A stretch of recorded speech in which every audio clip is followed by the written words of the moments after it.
Good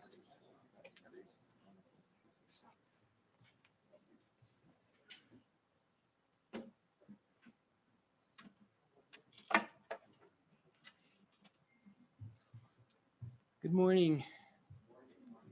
Welcome. We're here together this morning to mourn the loss and celebrate the life of Ed Towbin, a man in full who lived a life of love, joy, laughter, energy, and compassion. I'm going to start with a nigun, which is a wordless melody. This is one of Ed's favorite nigunim. And I'm going to ask that we sing it together. It's pretty simple. You'll get it real fast.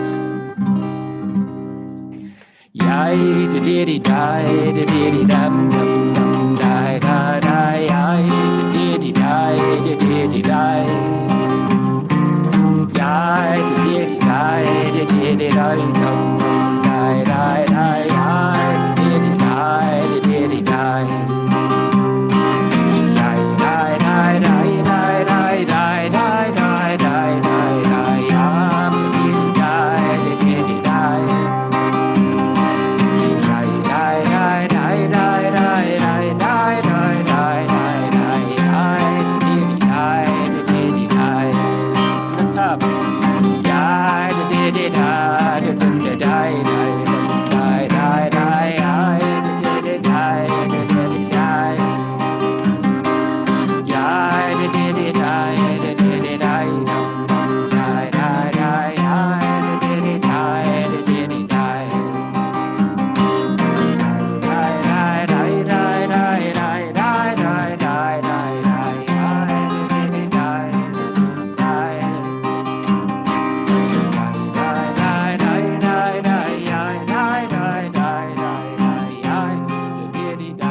So in the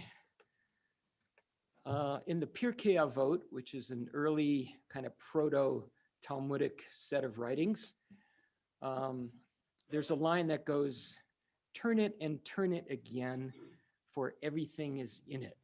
The rabbis were talking about the Torah, but they could just as well have been talking about a human being, a person.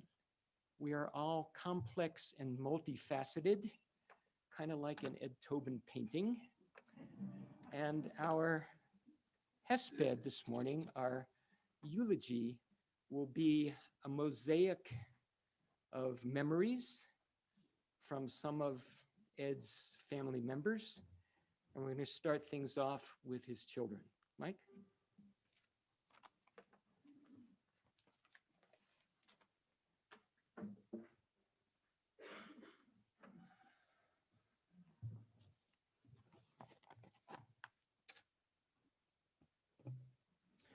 I'm going to start off with a brief biography of my father.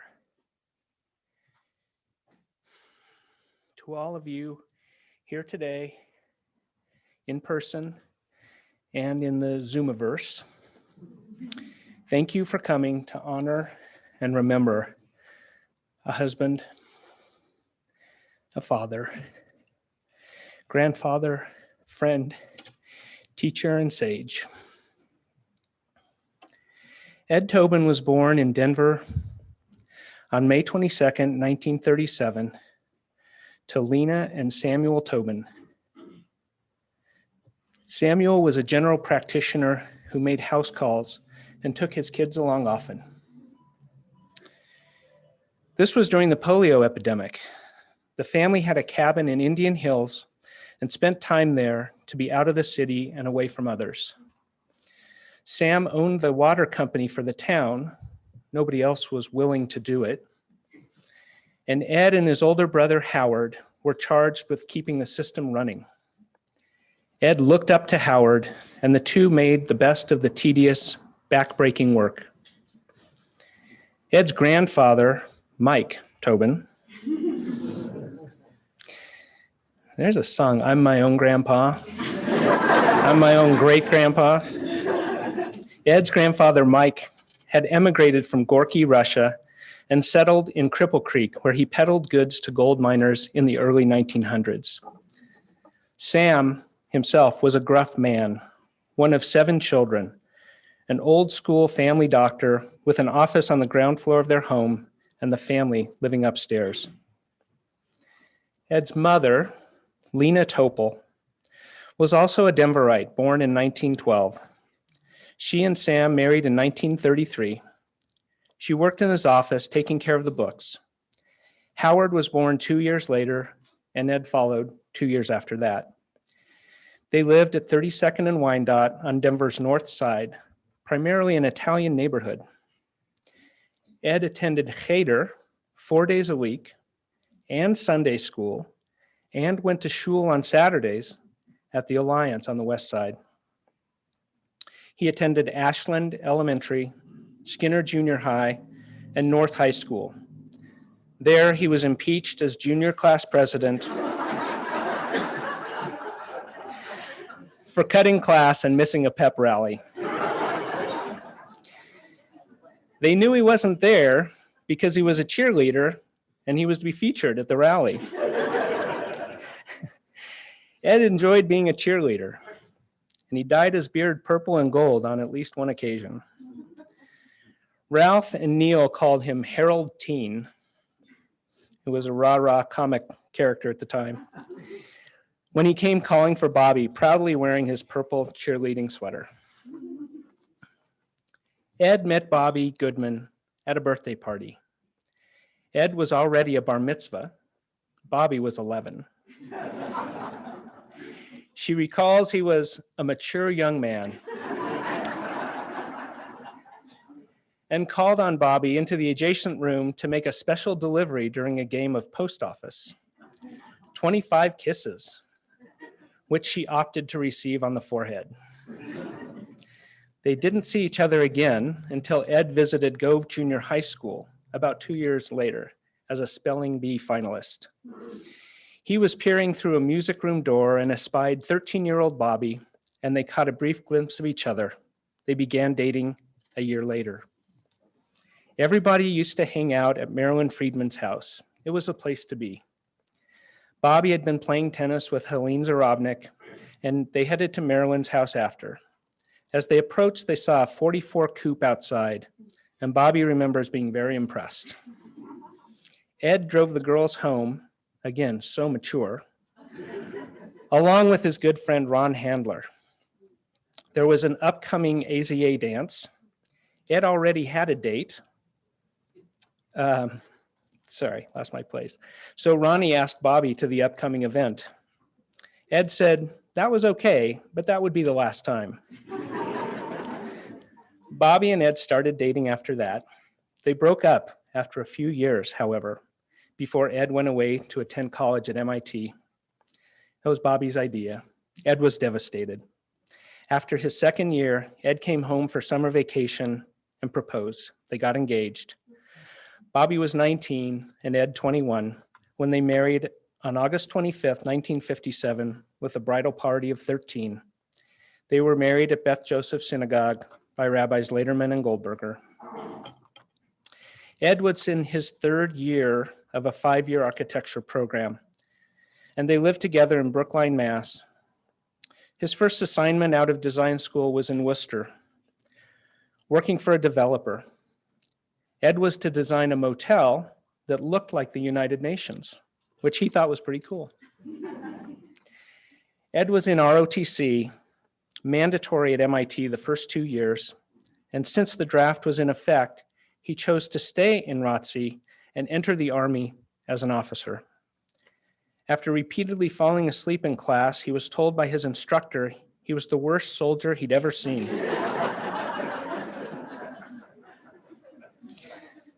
Bobby was pregnant then with Risa, and they needed to move to Killeen, Texas, where Ed was to be stationed. Risa was born in Virginia in September of 1961, and they moved just afterwards, living out their Army stint in beautiful Killeen over the next 2 years. They moved back to Denver in 1963. Ed worked for Baum and Polivnik Architects. After a year or two, he started his own practice. He had a storefront office on 13th and Pearl, and later moved to an old Victorian carriage house on 11th and Grant. I was born in 1965, and Samantha in 1969. Bobby was working as Ed's office manager and secretary a couple days a week. Ed joined Luke Miller in the early 70s. Bobby remembers breathing a big sigh of relief. We lived in the Park Hill neighborhood at 18th and Bel Air until 1974, when we moved into the house Ed designed at Alameda in Jersey near Crestmore Park. With a near identical house to ours to the south, we lived next to Bobby's brother, Uncle Ralph, Aunt Berta, and cousins Murray and Debbie Goodman to the north. I think it's fair to say that all parties benefited from that arrangement. Ed retired from Luke Miller at the age of 57. He continued to work hard, though, as an artist, honing his craft and expanding his skills. When Bobby was diagnosed with lung cancer about 7 years ago, Ed cared for her, seeing her through multiple treatments, eventually witnessing her miraculous response to a phase 1 FDA trial drug that worked on so few people it never even made it to market. Ed began having GI symptoms in early 2018 while on a trip in Mexico with good friends. It took several months to get Ed's diagnosis of pancreatic cancer because his symptoms were atypical, and it was difficult to convince him that he needed to seek medical attention. Ed had surgery and chemotherapy, and he surprised his oncologist by living 3 full years after his diagnosis. He attributed his unexpected good fortune to a combination of Bobby's Lorraine, red sweet horseradish sauce, over daily portions of gefilte fish, and turkey tail mushrooms. Since we previously tended to eat gefilte fish only on Jewish holidays, Ed would say, "Every day is a festival." This went right along with his philosophy. Life is sweet, life is good. The cancer and the treatments both took their toll. Over the 3 years, we witnessed a transformation, a waning. Ed's sense of humor submerged when he felt crummy, but resurfaced when he felt better. He kept making jokes right up until his last couple of days. Ed never complained, never really seemed to have pain until the very end. Even when it was clear to most of us Ed was in need of hospice, he still wanted to live, to fight if given the choice. But alas, there were no good options left. Once he realized this, Ed moved into a phase of radical acceptance and began preparing for his funeral. A small number of family and close friends participated in his fun reel, a pre-death funeral this past Sunday. Thank you, thank you, thank you. It was surreal, really, hearing from others what my dad meant to them. Ed was a stoic, and he was an Epicurean, often thought of as polar opposites. On the one hand, he realized how good life was, how good he had it, and that things could always be worse. And on the other hand, he loved everything and everyone. He spoke ill of no one, and he tried just about anything that landed in front of him. One of his mottos was, everything in moderation. Not anything in moderation, but everything. He said, you have to try it all. Through his art, his Jewish ideals, his unencumbered way of expressing joy and love, he touched so many people in subtle and very profound ways. He will be missed mightily, though thankfully his legacy will remain for generations to come. As a friend said, travel well, send postcards.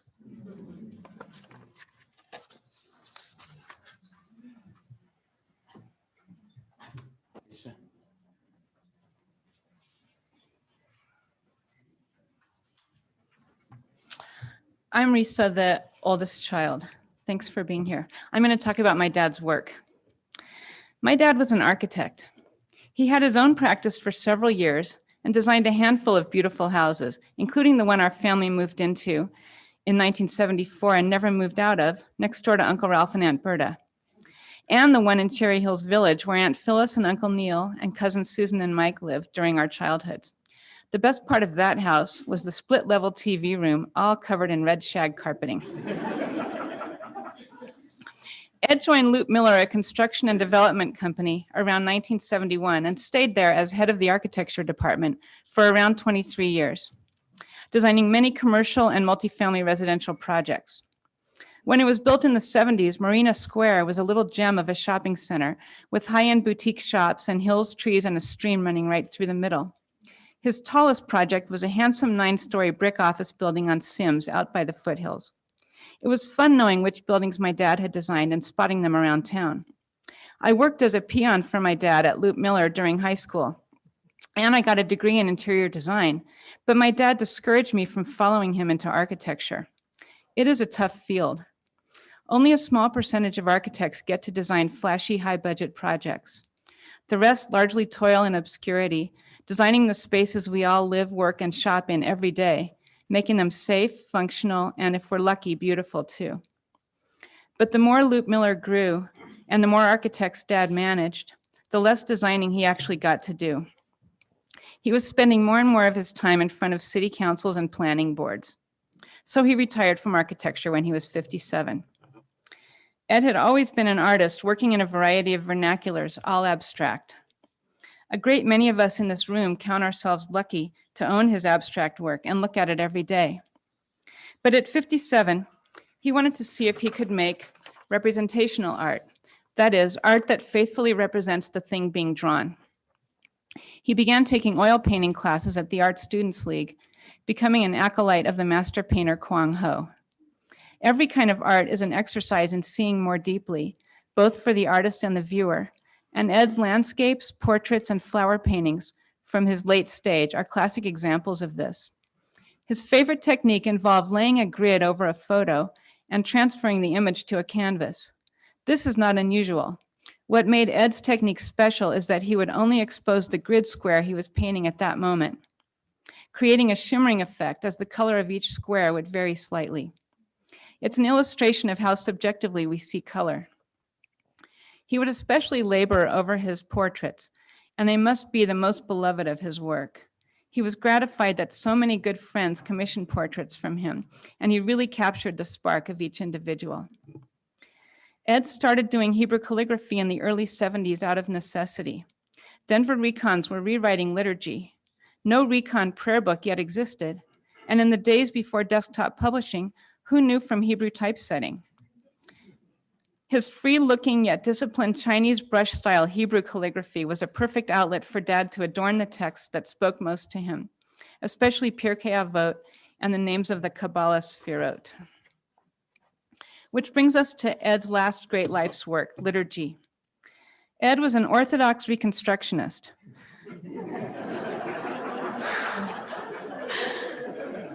A devout Jewish atheist. He didn't believe in a personal God, a God that resembles a person in any way. He thought praying to a God to improve the world absolved humans of our responsibility. But he loved to be in community, to sing and daven with other Jews. He wanted to pray a liturgy that expressed his own truth while not separating him from the congregation. We, his family, would argue that we were all fine saying the traditional words. We would just mentally replace the God words with our own cosmic concepts. He finally got us on board, by the way. But this was not good enough for Ed. He thought it was disgraceful to say words you did not really mean. He never used the term radical honesty, but I would use that term to describe Ed. And not just his liturgy either, but his every action. In fact, he practiced radical honesty until his very last days. It took my dad a while to come to terms with the fact that he was out of treatments, that he wasn't going to get better. He just needed to know he wasn't quitting the fight prematurely. The second that became clear to him, he was in a place of deep acceptance that death was imminent. He wanted to talk about it, to plan this funeral. In fact, he wanted somehow to be present alive at his own funeral. And he just about made it happen. Just a few days before he died, he invited his family, Chavara, and a few of his closest friends to tell him what his life had meant to them. We got the chance to really speak honestly to him, to truly say goodbye. He was amazingly present that day, listening intently and without ego. And he spoke to each person incisively about themselves as well, telling them their precise value to him. And in this way, he died as intentionally and honestly as he had lived.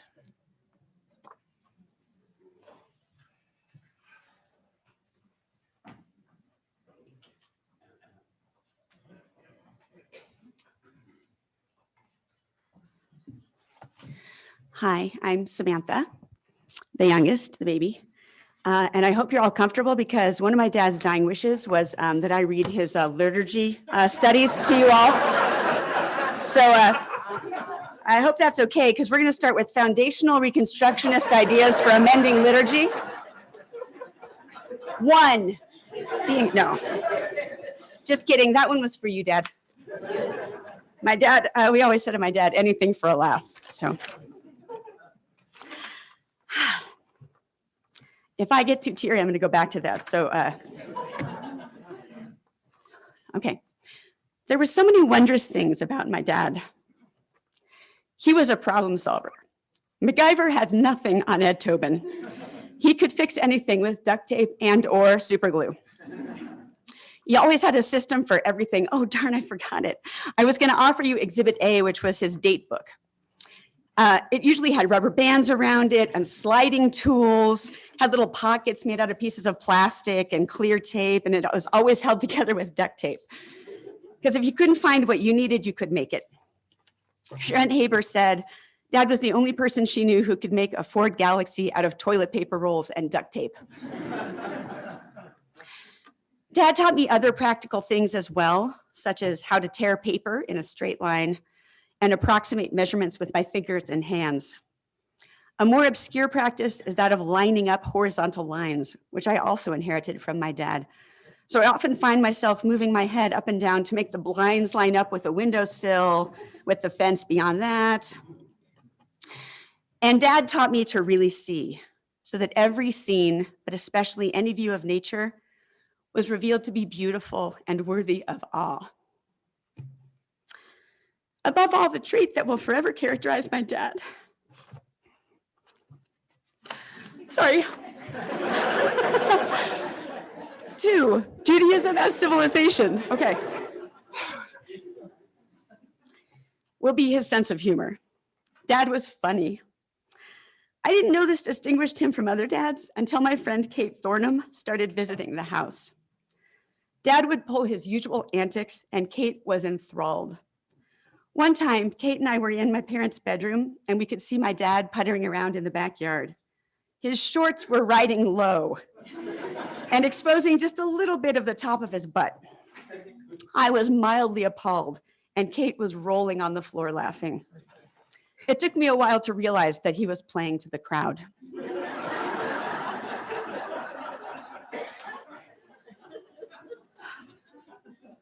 Kate helped me see that my dad was a breed apart. Not all dads made frequent silly bets with their wife, the prize for which was always a standard $1,500.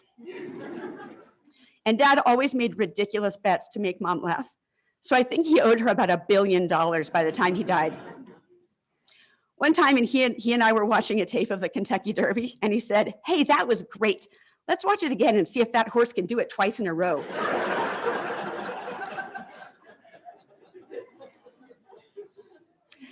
Playing a board game with Dad was an adventure because he was never shy about making up new rules. And he was a master at Scrabble because if his tiles didn't form a conventional word, he just made one up and completed it with a fictional definition. And always, always, Bobby was his best audience. 3, okay, all right. I am convinced that Dad believed that his main purpose in life was to make Mom laugh, and he sought to do so every day.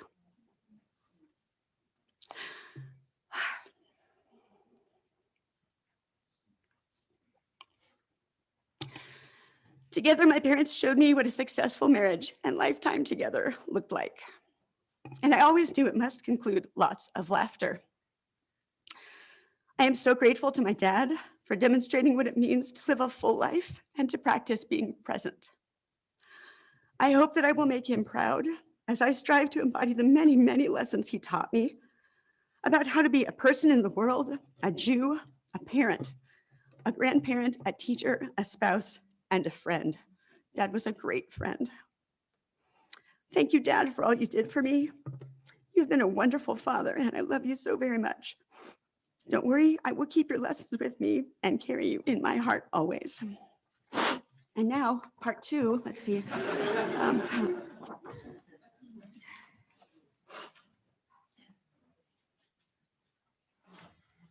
Mia.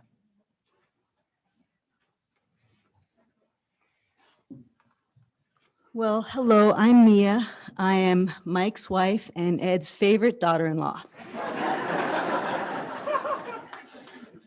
Um, so I'm a grief counselor, and Mike and I live in Fort Collins. And shortly before Ed went into hospice care, I shared some reflections I had around his life. And though I didn't mean it to, Ed thought it sounded like a eulogy, and he asked that I would share those reflections with you all here today.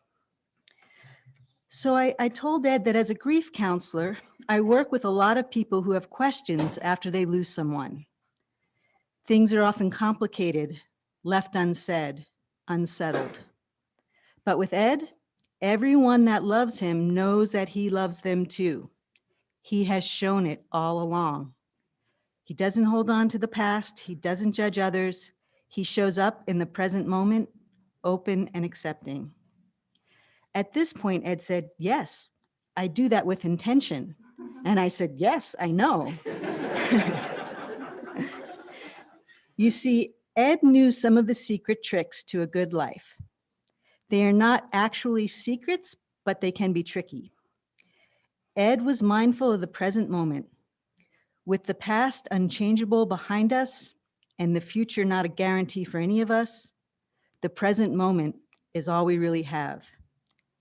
And Ed showed up in the present moment with intention to connect, to feel joy, to experience what was happening, however it might unfold.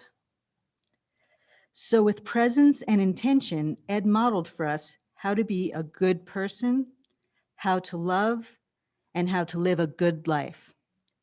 Even in the last days of his life, he taught us how to have a good bye.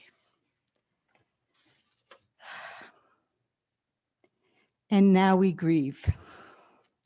And it isn't easy because the depth of the grief mirrors the depth of the love. And although this journey will be rough, it is eased by the certain knowledge of how much Ed loved us all. At the fun reel, I asked Ed about what he thought would come next. He said he didn't know, but he was open to possibilities. And that he believed his energy would carry on. I told Ed that if by some chance there was a heaven, there was a special seat for him, located right by the dispensary.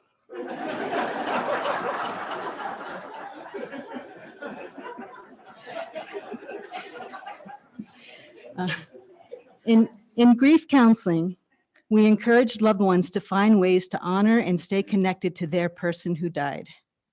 So in memory of Ed, smoke a joint, make some art, tell some jokes, and show up in the present moment with intention and love.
I'm Noah, the third granddaughter. Last Friday night, when we made Shabbos in Grandma and Grandpa's bedroom, while Grandpa Ed rested in the hospital bed, Grandma Bobby mentioned that when he first started dealing with his cancer, his primary concern was his legacy, what he would leave behind. So it seemed only fitting to reflect upon his legacy with all of our friends and family here to celebrate his life and mourn his death. Ed designed the house in which he and Bobby raised 3 kids who became amazing teachers, leaders, partners, and parents, no doubt because they learned from the best. He adored and cherished his 6 granddaughters and 1 grandson, attending numerous recitals and school grandparents' days and taking countless pictures and videos. He shared with us his passion for art and gave us art lessons, not to mention painting portraits of each of us playing our instruments. I always feel a spark of pride when I see one of his paintings hanging in someone's house or in the community, and I always think how lucky that person is to have secured an original Ed Towbin. Ed loved to laugh, and his sense of humor was unparalleled. When we were young, he used to tell us the most outrageous stories, like how he and his brother Howard had to share 1 pair of underwear when they were little.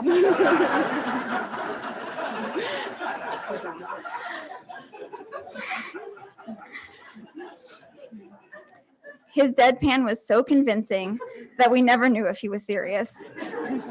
Eventually, we got tired of asking if he was joking every time he told us a story, so we invented a signal for him to use to let us know whether he was joking.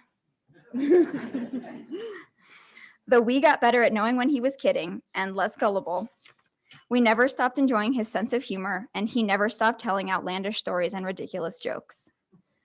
Ed spent the last, I don't know how long, writing liturgy and altering blessings to make them more modern, meaningful, and inclusive. His modified Shabbat blessings are a new tradition in our family that will carry on. He taught me so much about how to use Jewish ideas and values to guide a life full of kindness, love, and acceptance. My entire understanding of Reconstructionist Judaism comes from him. I don't really know from Mordechai Kaplan, but I know and identify with the teachings of Ed Towbin. It was such a blessing to spend so much time with Ed over the past few weeks, especially when we were sorting through hundreds of papers in his study.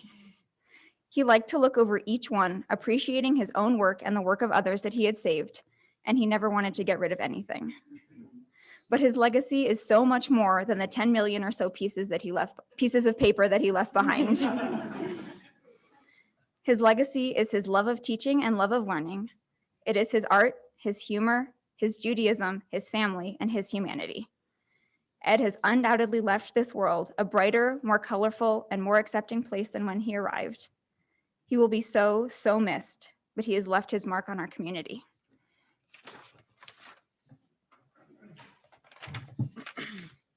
I'm Emma, the 5th granddaughter. I started working on this a while ago with my brother Mo, who could not be here today. He always seems so good at untangling my messes, including my words, so I owe a lot of this to him. But when Ed started going downhill, I started writing. I think I knew I need time. When Ed got sick, that's all he talked about, time. His time and ours, like talking about it would make it move slower or mean more. He got increasingly more existential, shocking, I know. But the only thing that actually shocked me was Ed's resignation that he hadn't made a lasting impact. A misgiving already undeniably eliminated by my sister Noah. Ed's impact resonates and reverberates in an eternal echo through every life he touched, whether that person recognizes it or not. You all know Ed's fascination with energy, his ever-prevailing pursuit of Judaism without God. Ed talked a lot about energy, a lot about connection, about what we have to give and what we can absorb. And though he's not here to correct me, I'd like to propose something. I'd like to propose that all we really ever have to give is time. Time, like Ed sitting on the back deck in the earlier days of me living with him and Bobby, him simultaneously admiring the beautiful hanging pots of flowers and the new erasable pen I'd given him. Time like Ed explaining why, even though he'd asked specifically for Nona's pizza, it wasn't actually satisfying his craving because it was cut into squares and not slices. Like memorizing his new cell phone number because despite paying $700 for a new iPhone after saying, quote, "Why not? What am I saving the money for?" He didn't want to put down the extra $20 to have his number switched over from his old phone.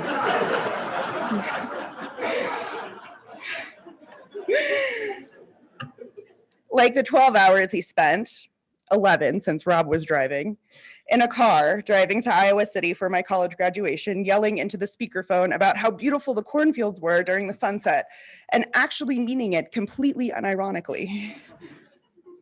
And time, like the day he told us, me and my dad, that he realized it was going to be okay when he died. That we, the family, were still going to be here, celebrating, commiserating, always eating, even when he was gone, even now that he is gone. I'd like to think that Ed is smiling down on us or whatever, and I say whatever because if I said something like that definitively, Ed would argue. I would, however, like to think that maybe Ed knows that we're still trekking, that the sky outside is a lovely shade of blue, and the grass Himalayan is a vibrant green, each blade tip bleached from the sun exposure. I'd like to think that, or whatever, but I want to focus on something I do know: energy. We're all made of it. Energy can be neither created nor destroyed. And if anyone ever had energy, it was Ed. Ed might be gone, but his energy hasn't died. It will never die. So take a breath with me. Hold hands with your neighbor. Close your eyes. Channel Ed's energy. Absorb it. Savor it. And remember it. Use it when you need to and share it with others. Connect with them. Give what you have to give and absorb what others offer you. But most importantly, take your time. Take your time and give it to those who matter most.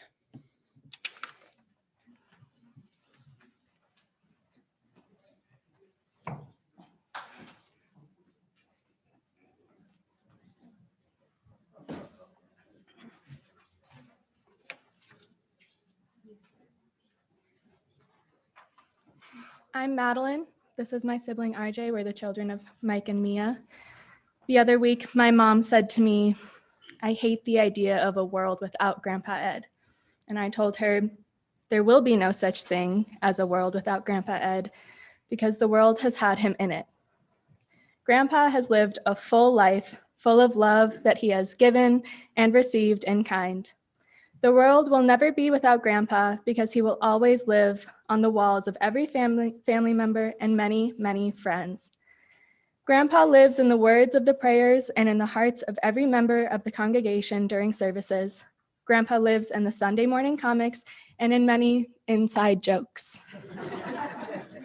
The world is better since it has had Grandpa Ed in it, and because of the family he raised, the community he built, and the art he made, he will always be in it.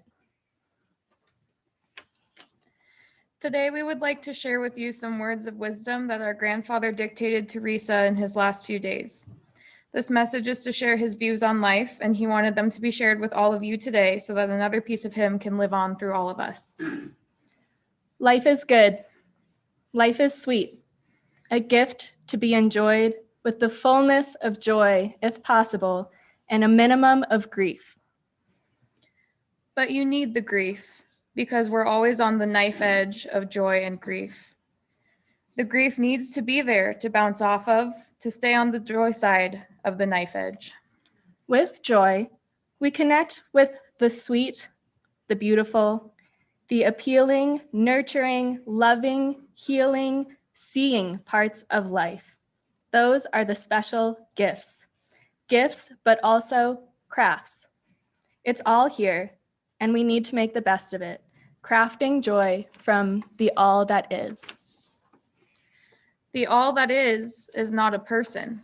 It's an energy, a process. We don't have to embellish it. Our task is simply acknowledge it, to strive to increase it rather than decrease it. Grief decreases life. For me, seeing is the primary sense. Seeing is great. Singing is great. Music is great. Musicians are great. Dancing is great. Nothing wrong with ecstasy and bliss. Prayer is good, but careful what you say. Praying to an entity may have some value. It could be a way of aligning with all that is, but what I think prayer is good for is acknowledging all that is and connecting with it. We do leave legacies, and there is no entity. Thank you.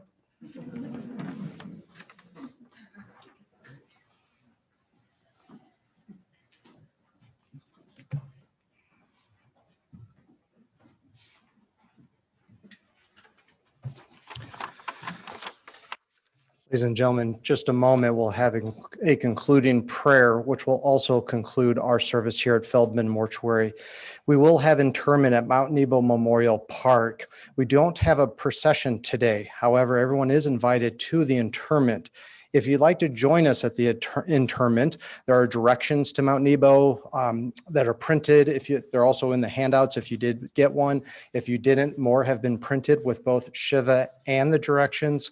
The address of Mount Nebo is also listed for if you wish to use GPS.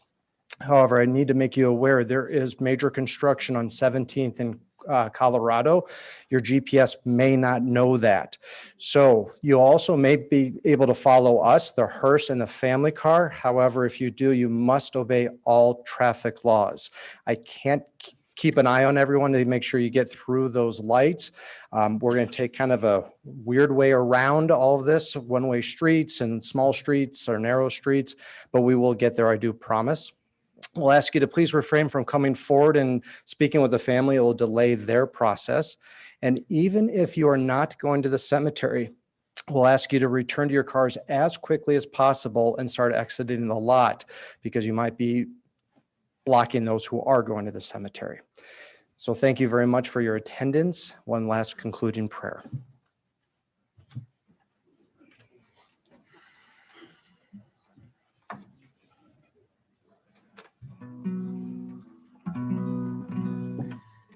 El Malay Rachamim is one of our most ancient prayers of consolation and comfort. It may come as no surprise by this time that it's slightly reconstructed.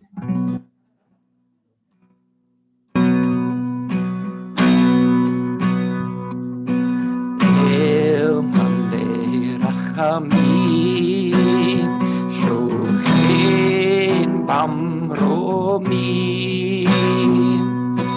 El Malay Rachamim Shochen Bamromi Hamsen Ducha Nechona Tachat Kanfe Hashchina Hamsen Ducha Nechona Tachat Kanfe Hashchina El Malay Rachamim Shulchin Bamromim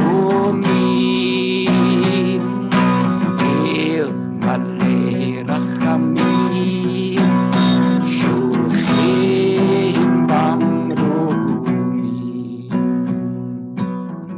May the source of life, the fountain of all being, open our hearts to compassion and our eyes to wisdom, that we might glimpse in perfect peace and sadness the way of all things. May Ed's memory be for us a blessing, and may we never let the light of his love grow dim in our hearts. May we remember all his worthy and righteous deeds, that his memory be forever bound up in the bond of life. May Ed's death awaken us to this truth, that the bond of love we shared and still share not be severed in sorrow. May he rest in peace. Together we say,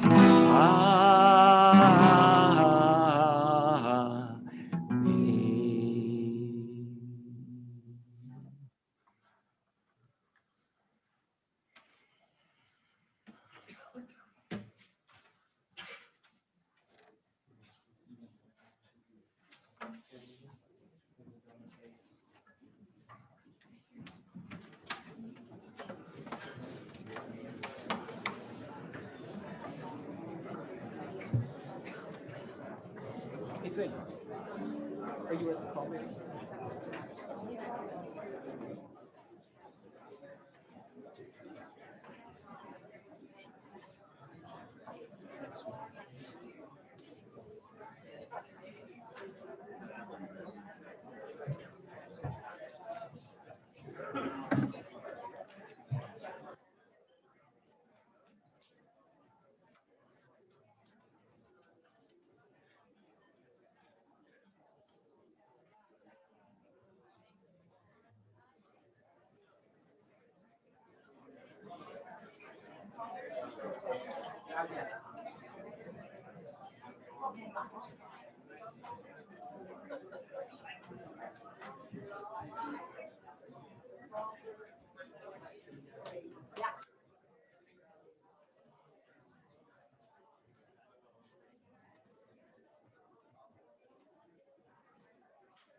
There's some in the front, for sure. It's like Biography. There's a lot in the front. Thanks for letting me too. Absolutely.